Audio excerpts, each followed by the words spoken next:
See, Tim, paper don't break. This is the focus group.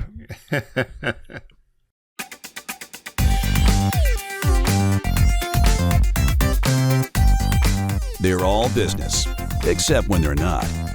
It's the Focus Group with Tim Bennett and John Nash.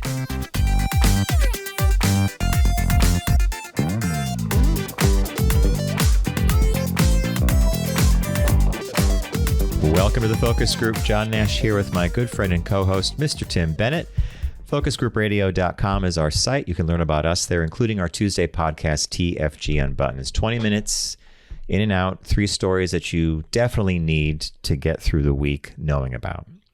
So, Tim, we're past the 4th of July, and in a snarky kind of funny way, our show that we posted this past weekend, it was Happy Canada Day. Yeah. Well, which was July 1st. Yeah, I didn't think of that. I thought it was a very funny little comment there. Happy Canada Day. Yeah, and I interrupted your opening. I thought your opening was a joke. Did you hear me talk? Or was I heard you. Off mic? Yeah. See, Tim, paper don't break. This is reference to an article we're doing in Shop Talk later. And, you know, when Tim and I grew up, we grew up in towns that were next to each other. A lot of you know our history. We met at the high school level.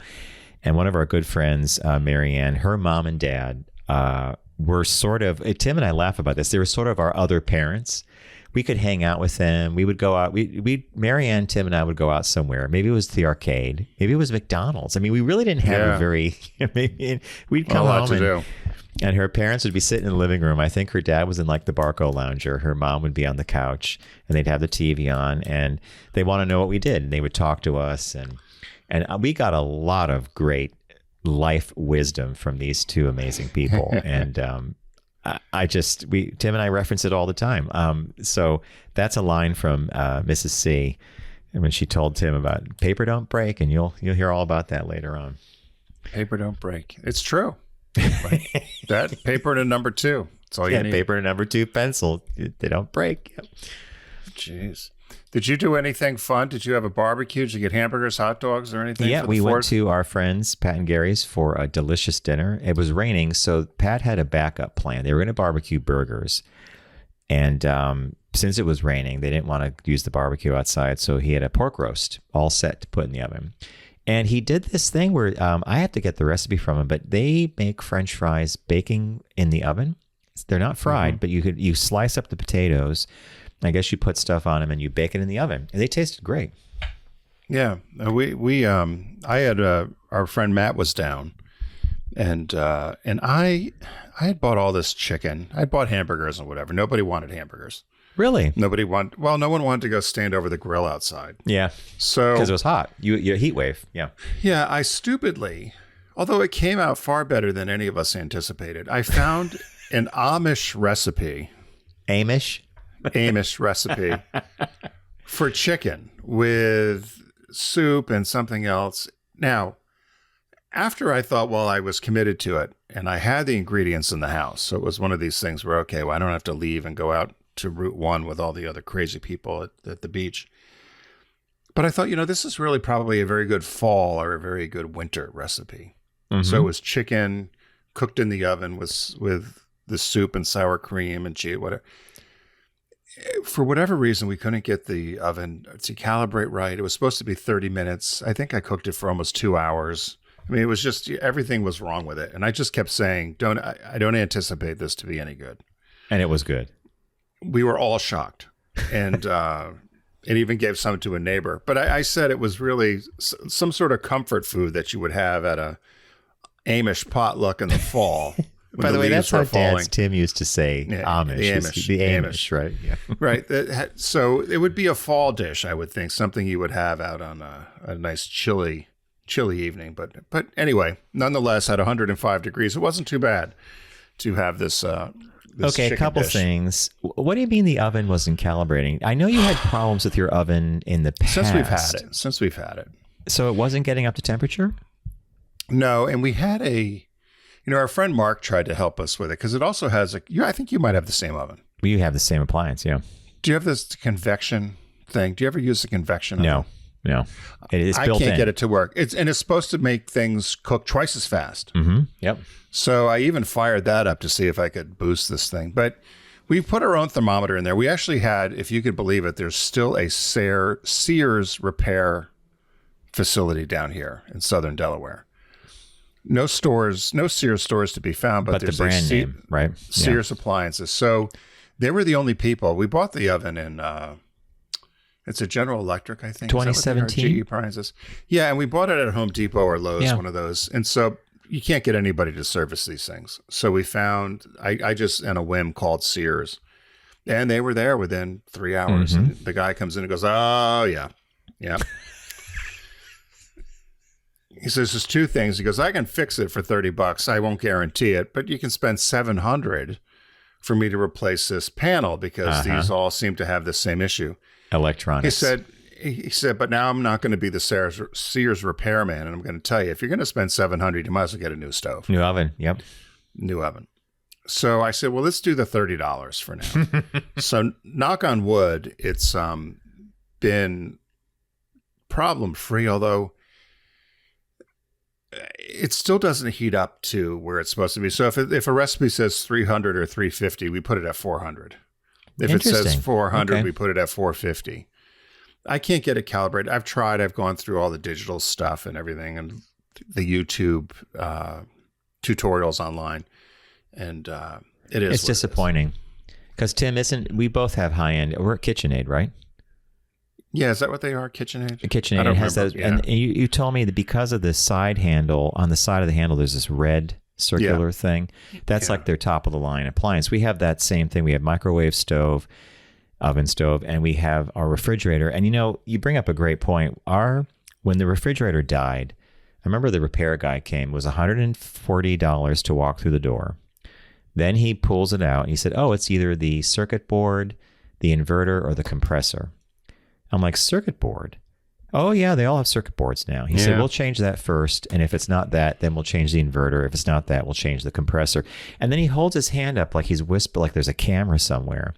And he said, you want my advice? You might as well buy a new fridge because every time I come here, it's $140 and the part's going to be $600 for the circuit board. I'm like, before you know it, you're spending $2,000. To repair something that might go out. And you and I had the same issue with the gaskets on that refrigerator. Mm-hmm. You would think that KitchenAid might have had over a year before they came out with the appliance, somebody open and close, open and close, open and close. And it rips, like Ella Bean does with their products to constantly have the boot hitting the ground to see how long it's going to last. Apparently they didn't do that with these fridges because in 6 months, the gaskets were all shot. They're ripped. Yeah. And then I remember I was visiting you and I said, by the way it's designed, you have to close the left door first, then the right door. And you're like, what are you talking about? And I'm like, no one's listening to that, right? I figured it out because ours did the same thing. So we get this new refrigerator and it's the identical one as our old one. And for some reason, because I was paranoid, I bought the appliance extended warranty from the place that sold it to us. About 4 weeks later, we noticed that there was all this frost building up in the freezer, and we couldn't figure out why. It was the gasket, the gasket that runs around that drawer. They send somebody out. He replaced it, still had the problem. Send someone out again. And it was all free. The second guy that came out had this, it looked like a blow hair dryer, but it wasn't. But it was a heating thing, and he heated the gasket, and he molded it, and then he closed the door, and he said, don't open this for at least 6 hours if you can. And I said, what's going on? He goes, it happens all the time. The gasket gets bent in shipping or something. We have to never was a problem after that and was fixed. So here's me. I will never buy extended warranties, but this is the one time in my life I bought an extended warranty and it actually was worked. Useful. Yeah, because they usually never work, right? It's just a moneymaker for the companies. Wow. But I remember your stove issues because it was just such a bizarre thing. Yeah. Anyway, Mr. Bennett, without further ado, the way we work here on the show, we catch up as we've just done. We have a segment called Caught Our Eye. We bring to each other's attention items that neither one of us might have known, usually never cross paths. Our world famous, universe famous business birthday. Then we have our shop talk, which I mentioned before about paper and how it doesn't break. But Mr. Bennett, without further ado, what caught your eye? What caught your eye? Here's what Tim and John found. So this was a story that came across my feed. I don't know why. I think for some reason we might have talked about it before, but I could be wrong. After 18 years, sometimes we do talk about things that we forgot we talked about. True. So this was, why are those fuzzy dice hanging from the rearview mirror? And why have they nearly disappeared? So this came from Jalopnik. And it was a story about fuzzy dice you should see hanging off people's rearview mirrors. And they said, far beyond just colorful and a way to customize your car, the fuzzy dice once represented risk and rebellion in car culture. They fell out of fashion, they said, in 1993. I thought it would have been sooner than that. They said a commonly told story traces its history. Do you know where the history comes from with the fuzzy dice? So it said the history traces back to World War II. No, I would never have guessed World War II. Never. Yeah, okay. And they said the pilots who were flying these very dangerous missions on the planes would take dice, so regular dice that you would have, roll dice. Yep. And put them on the instrument panel on the plane in front of them. And they usually had them showing 7. So it would be the 4 and the 3 or the 5 and the 2. So that they called 7 pips, which was there for good luck. And an acknowledgement that every flight was a gamble. So they had 2 purposes. Let's put, the dice there for good luck and also realize what a gamble it was for these pilots. So they said when the pilots came home after World War II, they brought this same superstition with them, and they started adorning their cars and decorating their own quote unquote auto cockpits. So the habit then migrated to a legal street racing subculture in post-war America, where displaying your dice meant that you're willing to risk life in a race. And you had to have a race. You'd be ready to race the drag strip on a Saturday night like the movie Grease. Uh-huh. So they said the original dice that were made, so somebody had come up with this idea and they would hang these dice from the rearview mirror, and that let you know that you were up for racing or you're ready to go. You were counterculture. And they were melting in the sun. So somebody came up with this idea of doing these stuffed fuzzy dice, which replaced the plastic. And that was in the 50s. And all the way up until the 90s, they said they were still popular. You could still buy them. And although a lot of states now have outlawed, I didn't realize this, outlawed anything hanging from your rearview mirror. Because they said it distracts the driver. Not that the huge iPod-like screen that you have on your dash is going to not Isn't distract you. The fuzzy dice will tend to, I guess, distract you. Or John driving around the ice cream tour looking down at my phone constantly until you and Brian are like, we're on the highway for 5 hours. Yeah, it's 80 miles. You don't have to look. Yeah. So the fuzzy dice are now more just a novelty. They said people now will do things like toys in the windows or dancers, bobbleheads, hula dancers. I have a hula dancer I bought. But was not allowed to put in my car. They said legal regulations. California, of course, was first. They declared rear view ornaments illegal way back in the 50s.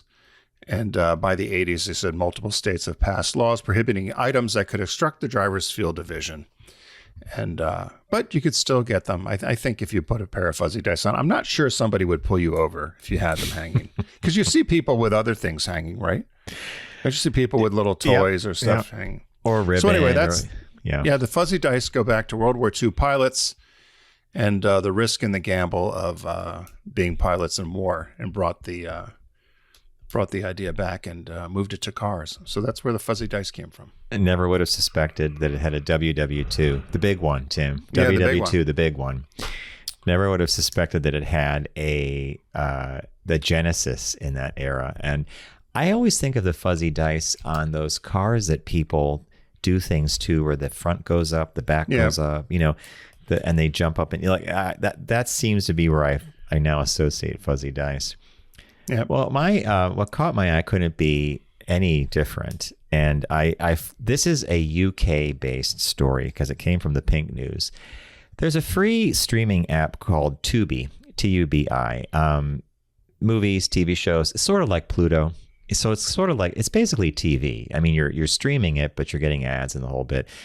Well, Tubi over in the UK did a Pride special where they actually gave away free jock straps and harnesses during Gay Pride. I know, this is like only in the UK. Tubi's free Pride Month merchandise drop went viral after offering a strictly limited run of slogan t-shirts, a jock strap, and a bright yellow harness, with stocks selling out within hours and then disappearing again in a second release. So you could buy this stuff, right? The collection was shared by designer and creative director Cole Posca on Instagram, while the giveaway itself ran via the streamer's Pride merch drop site. So I guess you had to go to a separate website.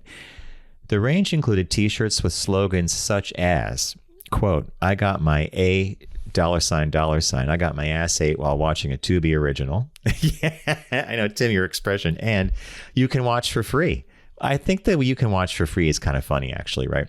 Plus a tank top reading, proud to be gay, which is a fun little Tubi, T-U-B-I, proud to be gay. It also featured a jockstrap with the word free on its waistband and a yellow Tubi harness. The first batch launched a week into Pride at proudtobegay.com and was snapped up within hours. On 24 June, Tubi issued another drop of free merch, and that flew off the digital racks almost immediately. So there you go. So Tubi is a free ad-supported streaming platform. Here in the U.S., you can get it. You can get it in the UK as well. But you got to, I always just, a couple people online said, a few people on X raised an eyebrow at the streamer's corporate ownership. Surprisingly, Tubi is owned by Fox, right? So in the UK, they can do this, but not here. So that was what caught my eye. Do you ever watch Tubi? Yes, I did download it because it had a movie I wanted to see. And, it's so like it's Pluto. different. Is it? Okay, because I see it pop up now and then. I was wondering, I wondered if they had a special...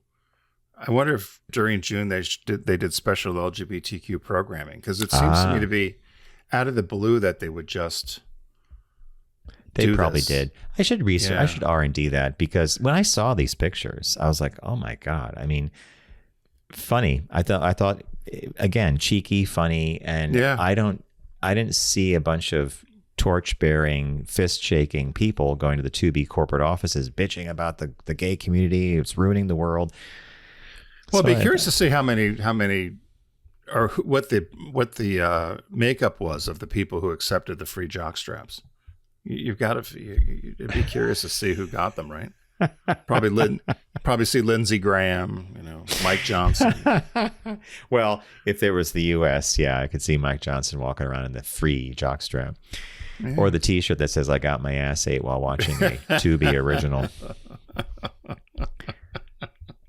I mean, you can't, Tim, you and I, if we were in charge of that program, if somebody said to we have our agency, Triberry, said, hey, Triberry, why don't you come up with something? In a million years, we would never have come up with those lines or that merchandise, right? Well, particularly the one of I got my ass ate. While watching a Tubi original, yeah. Yeah, this is very British. We had the power went out here last Thursday. We had a really bad storm rip through one of those 60-mile-an-hour winds. Lots of damage. The car needs to have some dents taken out of it thanks to this. Cable was out for a while. Well, we don't really have cable. We have cable, but it's internet, etc. And so without TV, we threw in season 3 of Little Britain. And I think by the 3rd episode, we were practically crying with laughter. And we were laughing at two things. We were laughing at the show, but we were laughing at the fact that they could never make this today. No, right? Even the Brits say that.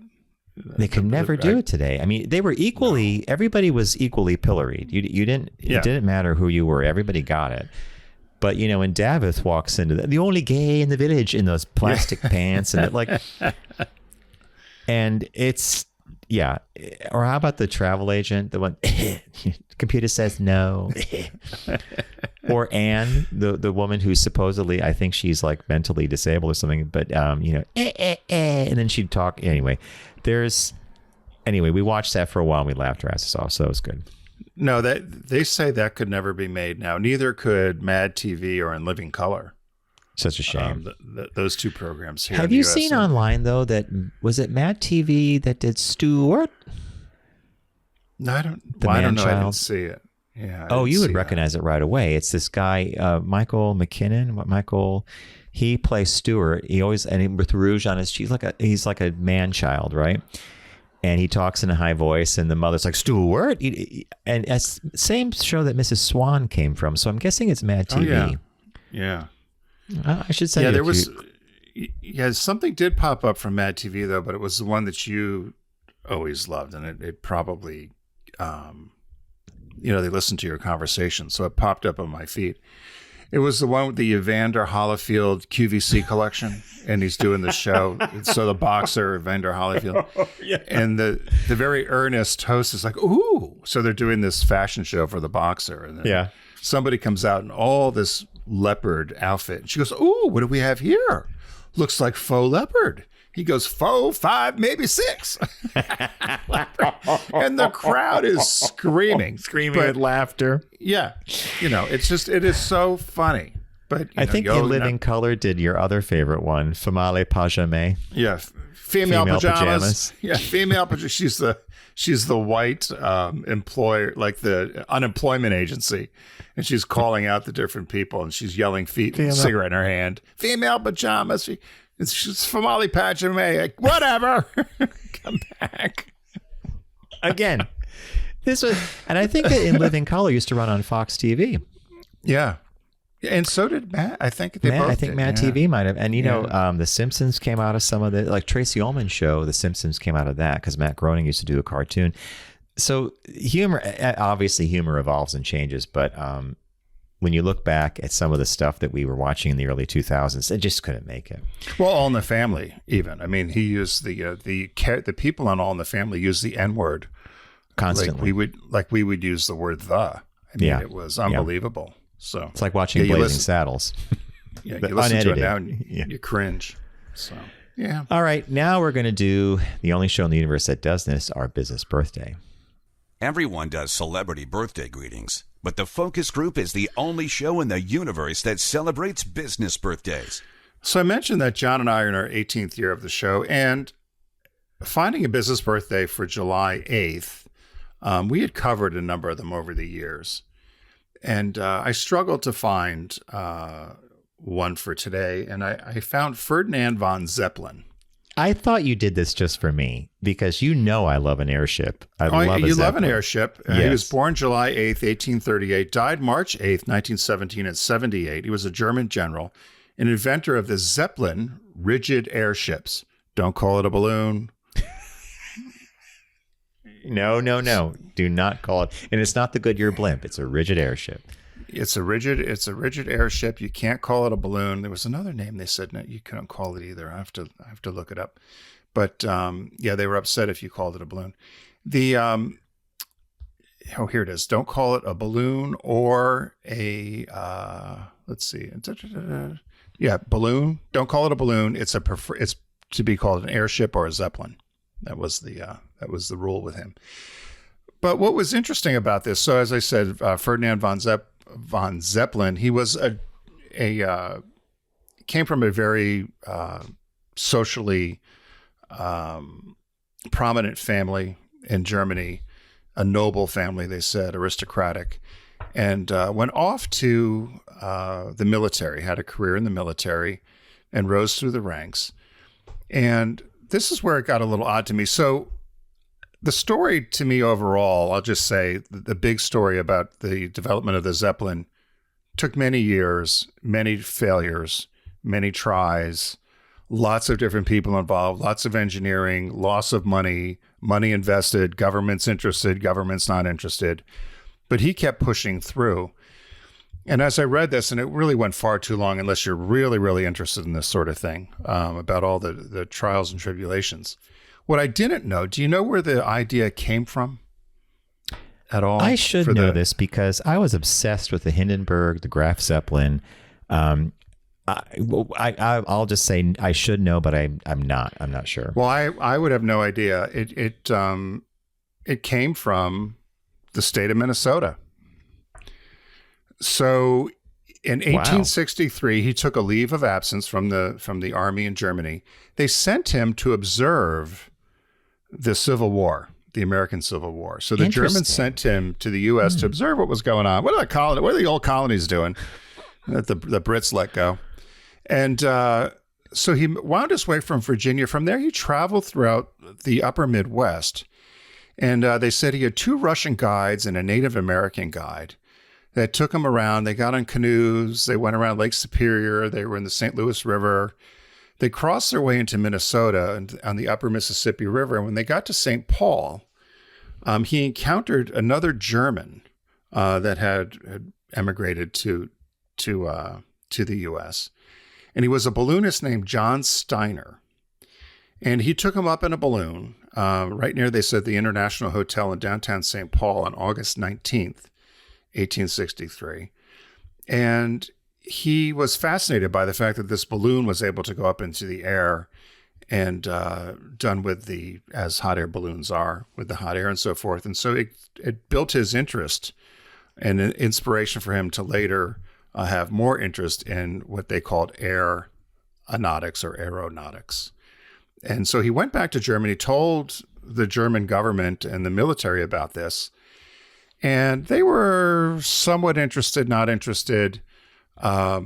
He got promoted through the ranks in the military. He still had an interest in trying to do these airships, and he was given an assignment during the Prussian War, Franco-Prussian War, and did not handle the regiment very well, and he got essentially forced to retire from the army. So then he just went full time into developing what he called the Zeppelin, right, the airship. So he resigned in 1891 from the army. He had they had problems with air propellers, trying to find more pure hydrogen. They said he almost gave up and on the project many times, but was encouraged along the way. As I said, many investors. They said despite a lot of setbacks, he did find that aluminum framework would be better than some of the other fabric or other sort of materials they were using. And he finally received a patent in 1895 for the design. It was known as an airship train. And the airships were divided in 3 sections. So there was a crew in the front, there was payload in the middle, and then there was some capacity for holding gas across the whole thing. On the airship, they did mention that they had a lot of trouble with cooling problems with the airships, as you probably know. And then they just go talk about, as you mentioned, Hindenburg and some of the later models of the product. He died in 1917 in pneumonia before the end of the First World War, so he did not live to witness the shutdown of his company. But they did say that they did have success. In 1914, they transported 37,000 people. Their company conducted over 1,600 flights without incident. And they were hoping for a Zeppelin revolution. And they were going to add this to the Imperial Germany fleet for the war. And they felt that it could replace or act as long-distance bombers against numerous attacks with Belgium, or they did use them in Belgium, France, and UK to bomb. Later on, they said the name of the British rock group Led Zeppelin was derived from the airship name. His granddaughter, Countess Eva von Zeppelin, threatened to sue Led Zeppelin for illegal use of the family name, and but it didn't go anywhere. But all kinds of honors, whatever. But the history was so detailed and actually got in the weeds. You probably would love it. Oh, but talked about the different airships, and you mentioned Graf and Hindenburg, and just what it took and his perseverance to try to get this company off the ground.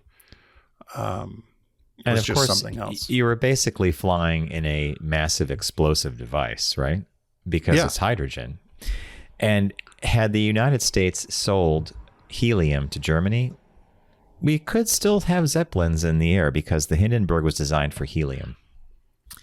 And we know what happened to the Hindenburg. It was the follow-up ship to the Graf Zeppelin. The Graf Zeppelin actually traveled all around the world. It was very successful Zeppelin. Hindenburg was bigger and more luxurious. You had to wear special booties on board. You couldn't have matches. All the material was like aluminum, super thin walls. Like it was weight, right?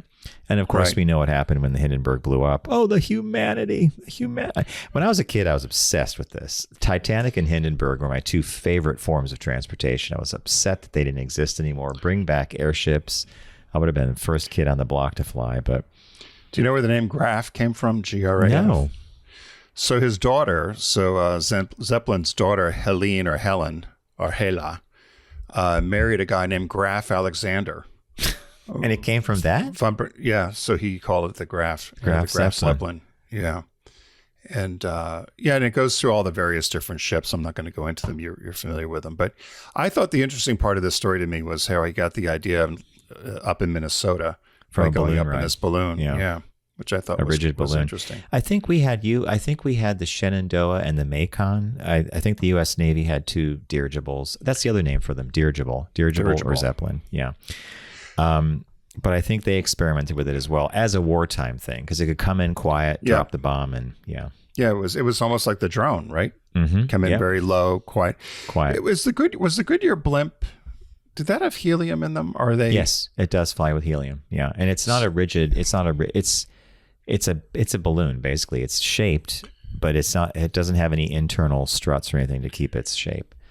I should know this. I probably shouldn't ask, but I'm going to. So, the Goodyear blimp used to always be visible at NFL games every Sunday or fly something. right over. Yeah, I haven't seen it in a while.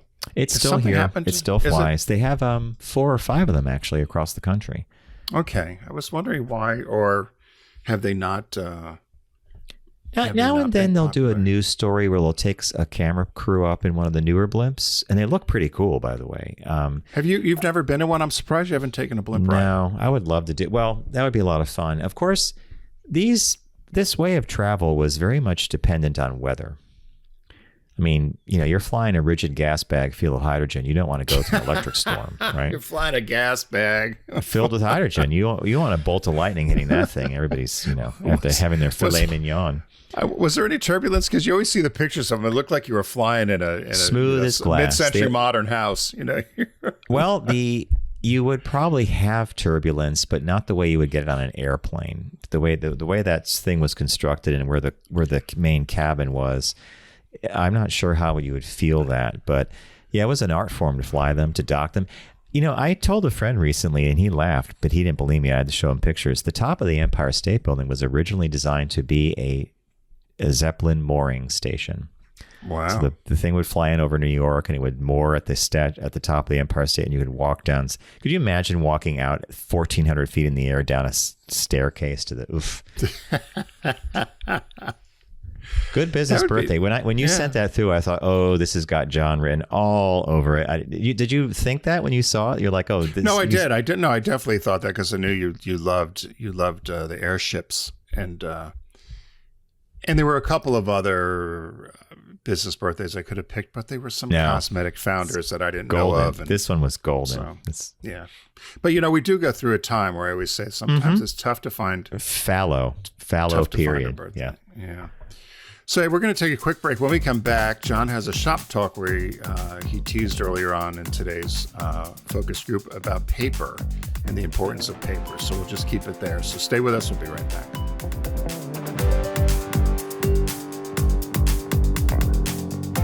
You're listening to The Focus Group with Tim and John. Learn more at focusgroupradio.com.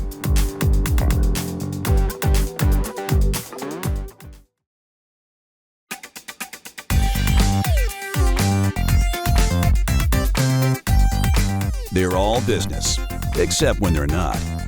It's The Focus Group with Tim Bennett and John Nash.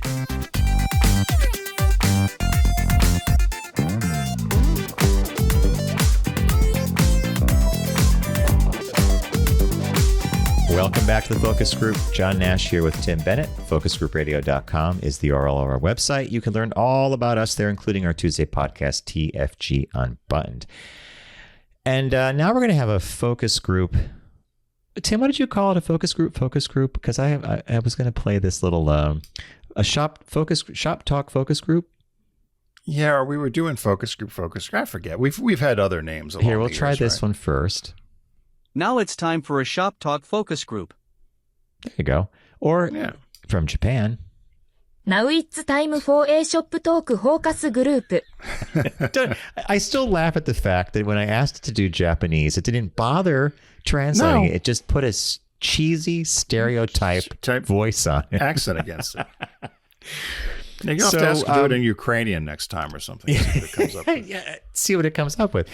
So I found this article that I shared with Tim. It was in Time Magazine.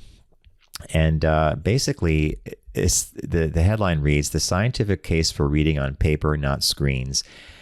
And I was sort of intrigued by how this came about. So Norway was one of the earliest countries to adopt a lot of technology in their classrooms, screens, laptops, pads, etc.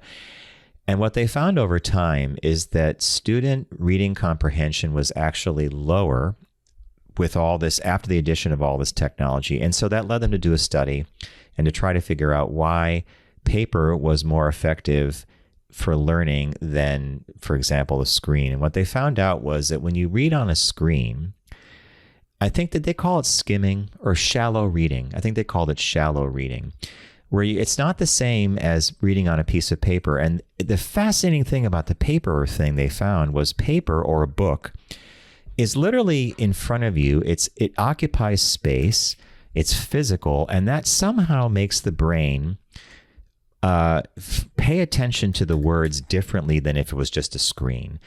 And this is not to say that people in our age bracket have problems with screen reading, because we all grew up with paper. It really is the generation 2 or 3 behind us that are growing up entirely digital, and to them, paper would be like an anomaly. So I don't know if the difference was huge between screen and paper, but it was big enough to cause reading scores and comprehension scores to go down. What did you think? So my takeaway on this, you read a lot. Yeah. You read far more than I do. And you had a Kindle. I don't know if you still do. Mm-hmm. Do you still read on a Kindle? Yep, I do. Yep. And I had downloaded some books on my iPad and started reading them. And what I found was if I wanted to go back and reference something, it was a pain in the ass to do. Yep. Versus a book where I could just go, I was about here, and I could flip find a few it pages. Yeah. much easier. And so I thought for myself, I could understand where having the book is less distracting, because if you do have, now a Kindle would be different, but if you were doing it like myself on an iPad, all of a sudden a notification comes in, I got an email or I got a text message, or it's easy for me to just flip out of it and go check the news or do something. So you can get distracted. And they said that's the problem with some of the screens, is distraction heavy sometimes. But they did say that they found that people had retained the information better if they read it on a piece of paper, right? Versus the screen. It wasn't a huge, as you said, it wasn't huge, but they think that it could over time compound itself and it would be an issue. They talked about how Norway wanted to be way ahead of the rest of the world and really went all in on technology and screens way back in the 80s. And I think that's all well and good. I think if you're a smaller country like Norway, where you can have the resources and a well-educated population is one thing. A country as big as us would be difficult to do that, just because you have to figure out how you're going to get everybody a screen. Yep. Right? Not everybody can afford screens. You remember growing up, it was a big deal to get a color TV set if you were in the neighborhood. Or how about a calculator? Right, let alone a calculator now, which you can get at the dollar store. Which every kit, right then they were $90, $100, $300, whatever they were. You'd share them in school with friends because Texas one Instrument. TI. So I agreed with this. I watched my great nephews on, shocking to me, 3 years old and 5 years old, and they have these kind of kids tablets. Yep. But they maneuver them without anybody really telling them what to do. I can't figure out. They get around it far better than I can. And I don't know if it's just, my little nephew, Nolan, is like, Uncle Tim, he's, all. But I guess that's what you grew up with, right? And they experiment, and they're not afraid of breaking it. Tim said something a minute ago about reading a physical book and being able to go back and reference a paragraph or a sentence he remembers. And in the article, they said, how might reading on screens create comprehension shortfalls versus reading on paper? And it says here, one has to do with the spatial and tactile attributes of paper-based text.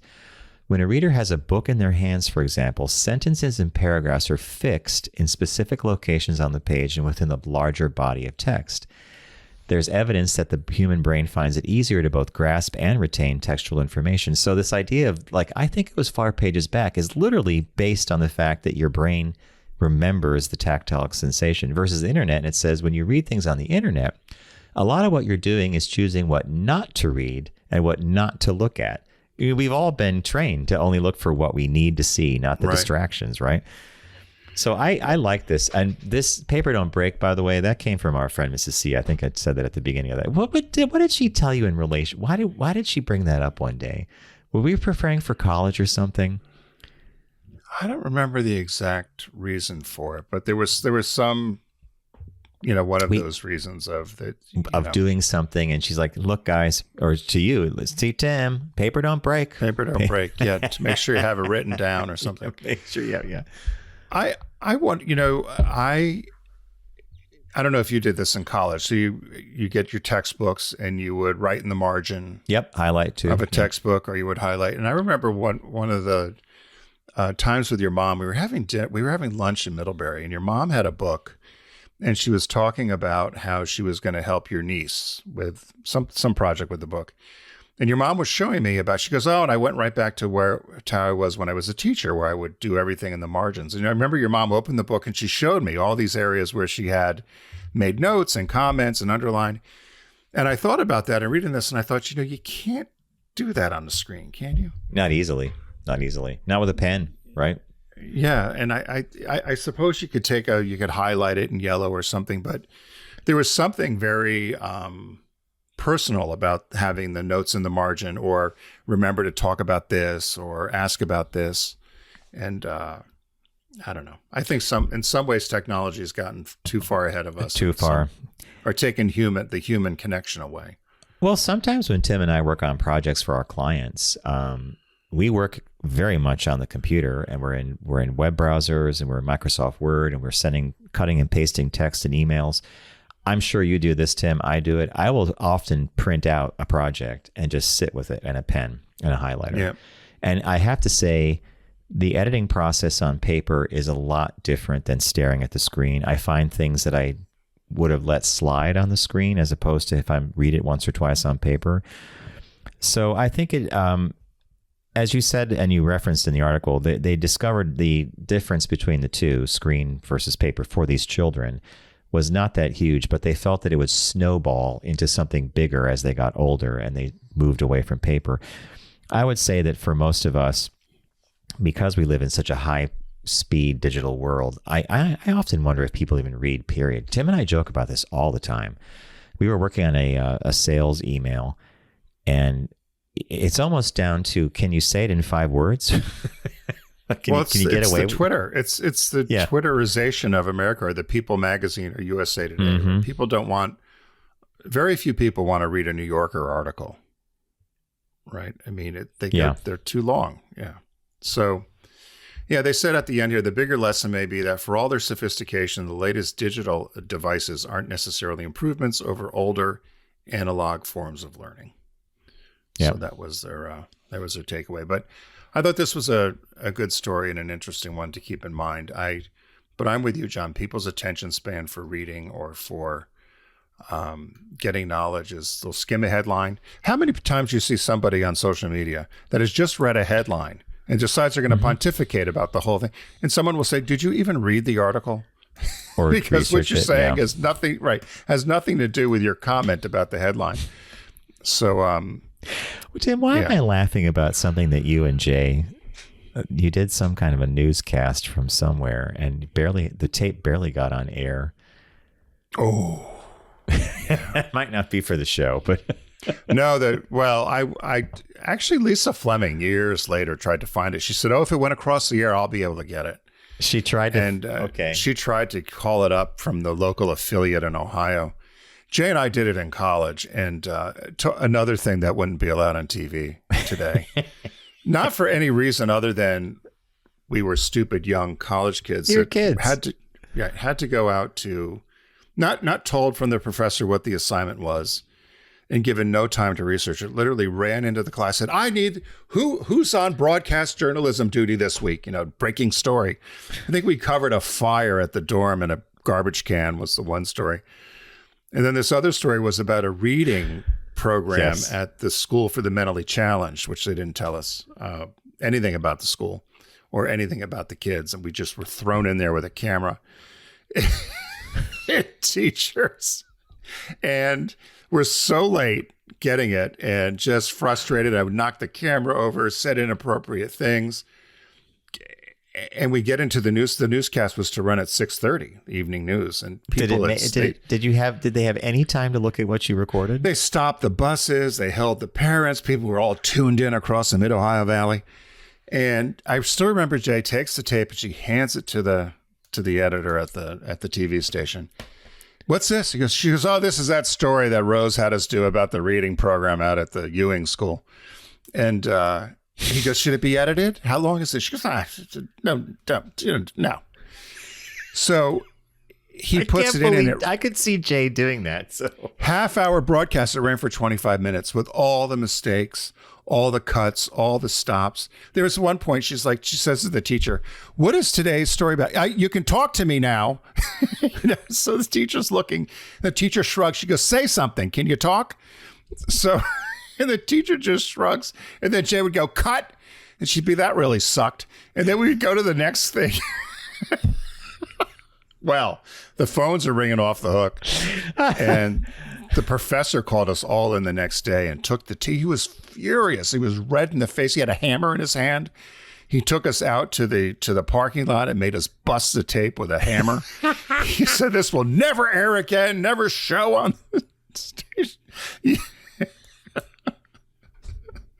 So Jay and I were no longer on broadcast duty. But long story short, we were off broadcast duty.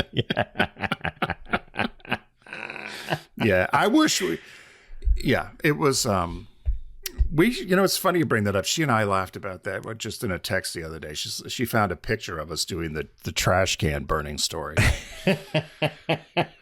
which was another failure. We had 3 failures in a row, and you'll laugh, John, I was the tech guy. So we'll start there. You were tech? We ran one whole interview with the head of the art department with no sound. Oh, I thought you were going to say you kept the lens cap on. It's all black. Close enough. And we kept having to go back, and we could never get the sound. And so we blamed it on the station when we handed the tape. And we said, well, it worked for us when we ran it back. Well, you must have some control wrong. So they run this 10-minute interview on the college channel with no sound. Yeah. Oh, my God. Back in the Classic. day. Anyway, there you go, folks. Yeah. Thanks, See, John. A story about reading and paper and comprehension leads to a hilarious reminiscence of our youth and what we got away with. It could be a precursor to the movie. When they do the movie, John, they'll do the before years, which are probably far more entertaining than the super years. Yeah, agreed. Yeah. What led them to this? Yeah. Yes, exactly. So, hey, thanks for joining us today here on the Focus Group. As always, we appreciate the time you spend with us. Be sure to also follow along at focusgroupradio.com. You can also find our podcast there, which is TFG Unbuttoned, which is released in audio in and out 20 minutes every Tuesday. It's busy out there. We're all on the highways. Don't text and drive, arrive alive, all you morons that are out there texting. It's nobody who listens to us. But no. I do see people swerving all over the place, going too slow and playing Wordle or whatever they're doing on their phone. My favorite's when they swerve onto the rumble strip. Oh, yeah. And they're shaking. And then you see the phone in their hand. You're like, you had to get you had to be so far out of the lane that you're in the rumble strip. Anyway. Yeah, and we're worried about fuzzy dice. Yeah. So, don't text and drive, arrive alive. We'll see you next time here on the Focus Group. Take care.